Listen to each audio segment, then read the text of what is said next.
Hello, good morning, good afternoon, good evening, wherever you are. Welcome again to another Talk Architecture episode on the topic of dumbing down of architecture education. I'm reacting to comment by Aslan Sharawi Mokhtar by Junid, which was posted 8 hours ago. And the comments that was basically agreeing with Aslan. If there's anything interesting, I would add, but this is the gist of what Aslan said, and what I'm going to comment is on the solutions of what he mentioned. He mentioned about why aren't people offering solutions if they're thinking that it's bad. So I'm going to read this thing first. What he put in asterisks in the post is unpopular opinion, meaning that opposite to this opinion is the popular opinion, of course.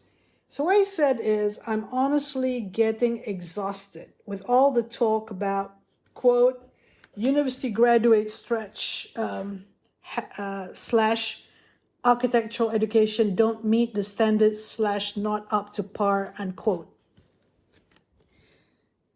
Aslan says, like, what do you mean, bro? Whose standards? And haha.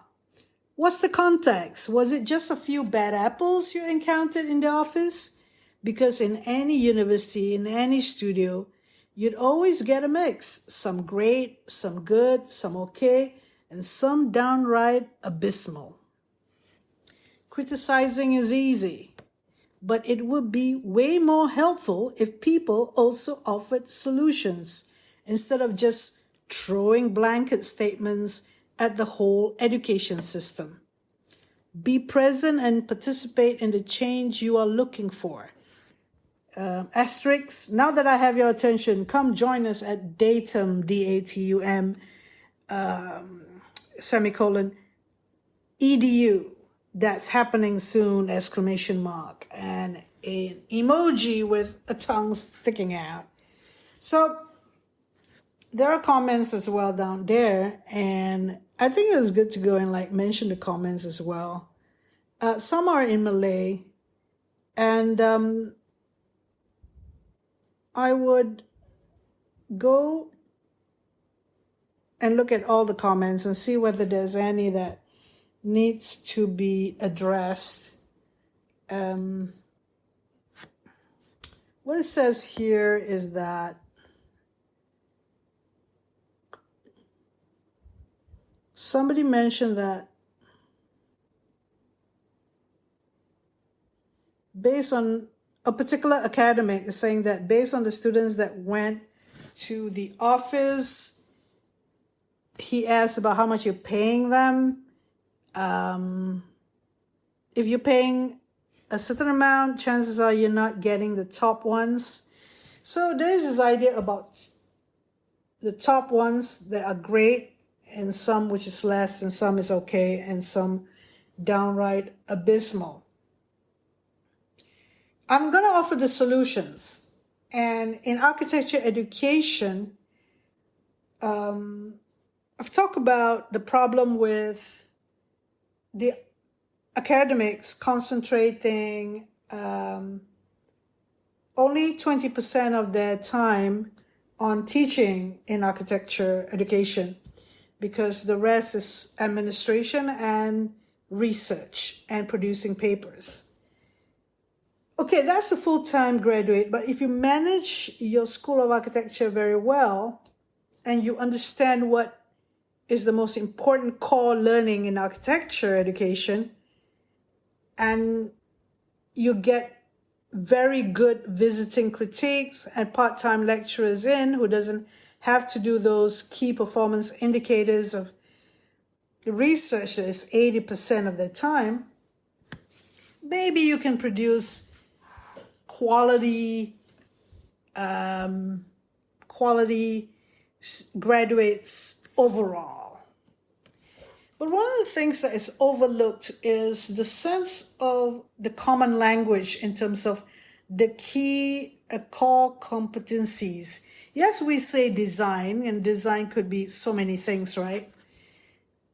But when we engage students in critique, may it be on desk crit or tutorials, and may it be in a group tutorial or group critique session or the interims and the finals, have we actually talked about the most important critique, which is to do with the design problem?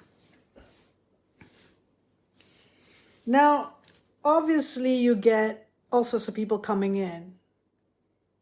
And with due respect, the students' intake, they all came into architecture school with different reasons.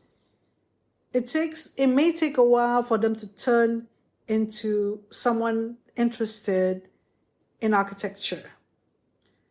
So with 100% people coming in, you're saying about the great ones. So if you're saying that 10% or 15% or top 10, for example, are the great ones, and you say that some are good, maybe 20%, and some okay, the rest of it, then you have 70, then out of the 70, you have 50% that are okay, and then some are abysmal, which is people not interested in the first place in just doing it to survive, 10%. Because you'd want to turn the C students, the 50%, to B students, and the B students to A students. The whole idea is you want to strategize in the architecture education aspect. When students come in, that they convince themselves that they really like architecture. It's true that people say, no, academics are just needing to convey their knowledge, and it's up to the students. I mean, it's more like a passive sort of perspective on architecture education. You're a professor, you just to profess, and then you just to, make them engage in research. What is problematic is that the criticism of architecture education is not looking at the competency, the core competency. I'm going back to the design problem, because design problem could be designing a table or furniture to looking at urban design. And that includes going to sites, trying to understand what the engineer do, what the surveyor do, interior design. I mean, the architect is very general or need to master all the trades and all the understanding about architecture, excuse me, including the aesthetic part. But because of 20% of coaching you get from your lecturers, and there's no strategy of using really good critiques, you're left to the student just picking up a bit of here and there, not really understanding that what is it to be an architect. So we're just following the part 1 and part 2 on dumbing down of architecture education here. So this is part 3, and part 3 is about the design problem.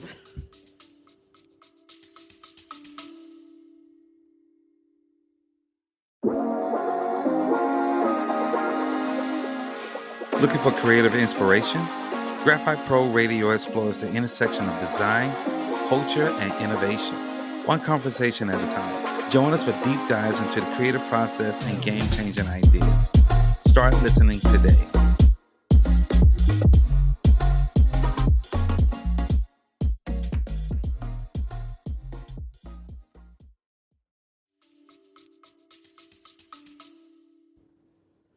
The design problem at the first year level could be just one or two in a project. And you focus only on those two aspects. Then you get to the next project in the first year and the next project. Now, the design problem could be the understanding of aesthetics, could be the understanding of tectonics and how things are put together. The design problem could be thermal comfort, anything to do with architecture, from materials and construction to environmental science to even sustainable design. And some of it is being done informally, or some of it is being taught as and when the lecturer wants to teach it. But the whole idea is that there needs to be a proper strategy for the university to believe that, based on this comment, based on this post by Aslan, there'll be more great ones, there'll be more good ones, and the okay one will be better. And those who are abysmal, well, naturally they'll just stay abysmal. They might not be interested in being an architect at all. But are these other people, the 80% or the 90%, can they be better than what they turn out to be as a graduate? Could it have been rectified in the university? Could there have been better strategy in making them see things, in making them learn? Their investment in time and focus on them. Even at a 20% level, 20% of the time of the academics, even then, could they be better than what they are coming in? Of course you can make it better. If you're the head of department in the architecture school, you'd be concerned about that. But does your grading reflect on what you get, the outcome of learning? Do you sort of like calibrate your grading? Those who underachieve, you give them a B. Then what do they think of that B for that student? And you be considered for Masters of Architecture course. You need to be tougher with the grading. An architecture school and local university in Malaysia, they have their KPIs as well in terms of the Department of Architecture and the faculty. They want more students to be graduating and have better CGPAs. So what I'm trying to say is that if the School of Architecture churn out a certain amount of graduates, and then the pickings of which graduates by the architecture company is focusing on the top ones, but they don't have the money to pay them, those people who are really top would try to find the best architecture practice to get the best pay. Or they go to Singapore. They go overseas or something like that, the great ones. But the good ones, they're competent enough. Are they really competent enough, actually? What didn't they learn? Now I'm going back to the design problem. Do they know, the student, when they are doing a project, that they have to solve the design problem for that project? Or they just mouth and repeat what the academic or what the lecturers say? Do they learn anything from one project to another project? If that project is urban design or urban context, previously is to do with more of interior, more of a site that is not to do with urban so much. Do they actually learn about the design problem with the urban situation in the second project? Or they just use whatever they learn from the first project and repeat that? I have had a private conversation with a top student. The student is told me that when I went to Master of Architecture course, I could do jobs outside because I know what they want. I'm not learning much. So I can just produce what they expect. And what does that mean, really? The design problem is the same in the first year, in the second year, in the third year, in the fourth year, in the fifth year. Now, this is serious. That is the reason why, if anybody is criticizing about, here quote, university graduates / architectural education don't meet the standards / not up to par. I mean, if there's so many popular opinion about that, I'm respectful of your unpopular opinion, but maybe you're thinking about something else, or maybe you're kind of like tired. But you need to ask questions when people say that. You need to go and interview those people. You need to ask those architects, is it about the pay? Because there's a lot of suggestion here and there, but have you got really into it? I mean, Pertubuhan Architect Malaysia, PAM, and those who are the association on behalf of the architects need to do some survey. Lembaga Architect Malaysia, LAM, need to do surveys, need to do research, invest in some money to find out whether this popular opinion is rife and why. I'm sure these employers would love to be interviewed and get what they say to be on paper and documented. There need to be much more attempts at this, as reflected by my, shall I say, though it's on another topic, on women and architecture.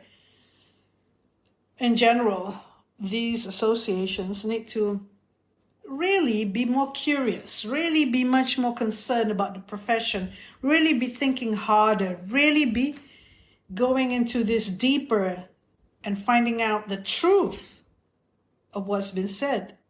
The truth is relative, you could say. It's fine. It's just quite common from last time and now. Are you really sure? What are the studies, and can we access those studies? There have been studies before, but are they asking the most important questions about education? This is my proposal. This is my solution to universities in my country, in Malaysia.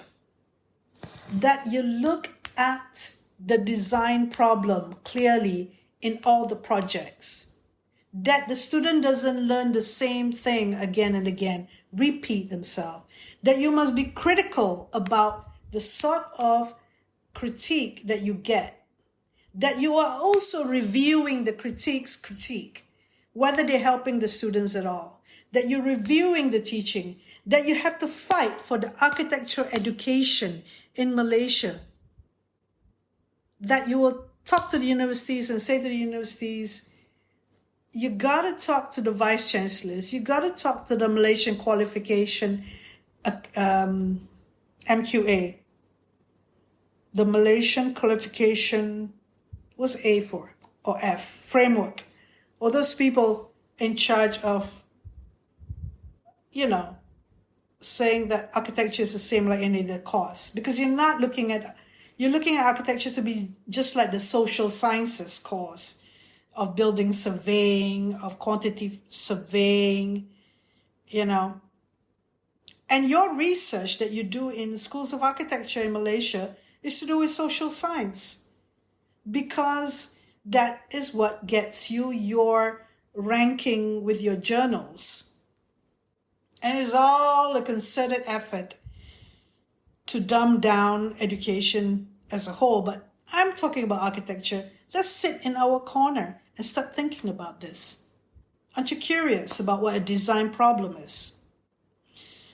What we had, with Kevin Matlow and myself in the studios for design thesis, we found out that when the student present their work, just say it's a market in Petaling Jaya Old Town, and the student come out with the proposal, what the student had all been engaged with so many design problems, but they don't know that they were engaged in so many design problems. That's why it makes it complex, the complexities of a design thesis. So one particular student who's doing this particular project, when we were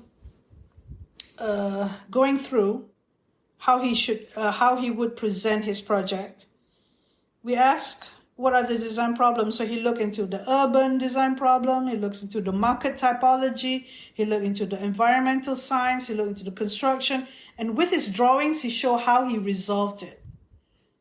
When you say architects are as good as their drawings, right? So you feel proud that you show a detail, that you resolve how the sellers at the kiosks or the stalls kept their earnings. This is when we're not doing QR code, when we're doing with our cash, and how they would have a contraption that they can hide. This is going into detail. Projects that are to do with community, you do with people, to focus on people, are the type of projects that you actually learn a lot. What if that thesis is to do with landscape architecture, to do with the lay of the land on the slope? They could even go and critique and find out from a civil engineer how to construct so that you can deal with the soil movement. That's one design problem and the complexities that go with it. If you keep on asking, just say you're a lecturer in a university, you keep asking, where is the finished drawing? Every time. It's supposed to be week number 3, week number 6. You're not supposed to be showing a finished drawing and all glossed up and, pitching it. The form. You're talking about sketches. You're talking about research. You're talking about going into solving a design problem. And some design problem you need to solve for many, many weeks. And you can see that the students have been thinking hard, working hard, seeing experts or getting consultations with different lecturers or lecturers who work on a similar project, or a visiting critique had work on a similar project, interested in the students' work. Mentorship, not just hero worshipping. It is about the design problem. If we do not know that already, how can we go and tell the Malaysian MQA or MQF, whoever they are, architecture is different than other courses. Architecture is different than engineering, and it has to be respected in terms of the professionalism of architecture. And that architectural lecturers need to concentrate on 50% on teaching, not 20% of teaching. We do not even attempt to ask that we're different. Like the doctors, the medical profession, they fight for the core competencies. Engineers, they fight for the core competencies, but not architectural fraternity, no. The architectural educationists just, lie down and let them bulldoze over us, because we don't even know that that's our core thing. Now, yes, I've gone away from this discussion on unpopular opinion, and I really appreciate what's been going on with some of these younger people than me. They're about in their 40s or late 30s and 40s and even 50s. The one in the 50s are kind of like, all right, the same old thing again and again. But I love the energy that's been shown by the architecture fraternity, especially in the Malaysian Architecture Week recently. Let's keep on the conversation going on. Let's try to be curious. Let's go on and on, do with your posts on social media.